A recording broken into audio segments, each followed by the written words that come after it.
With early voting underway in many states ahead of the November 5th election, Republicans are filing lawsuits across the country to challenge potential losses for Donald Trump.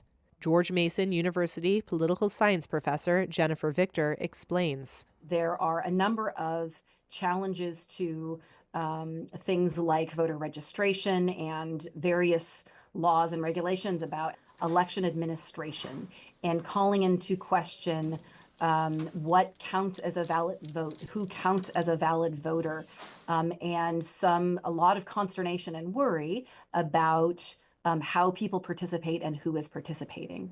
Republicans are involved in 130 lawsuits they say aim to make sure votes are counted properly and that people don't vote illegally, after Trump in 2020 falsely claimed his defeat to President Joe Biden was marred by fraud.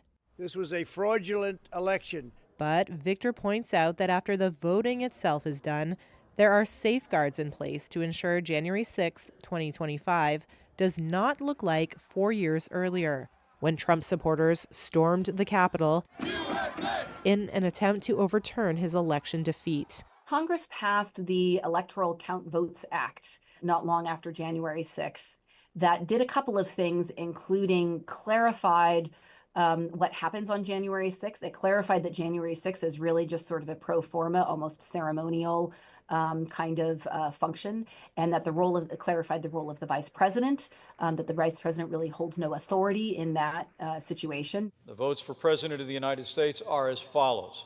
Before the Electoral Count Votes Act became law, and as you might recall, as things unfolded on January 6th, it used to be the case that one or two people could raise an objection to a slate of electors. Now the threshold for raising objections is quite a bit higher. So it'll be very difficult. You would have to build almost a majority coalition among the members of Congress in the House and or the Senate in order to raise the same kind of objections. In a statement this week, the campaign of Democratic presidential candidate Kamala Harris said, quote, "The 2020 election was free, fair, and secure, and Democrats are making sure that 2024 is the same."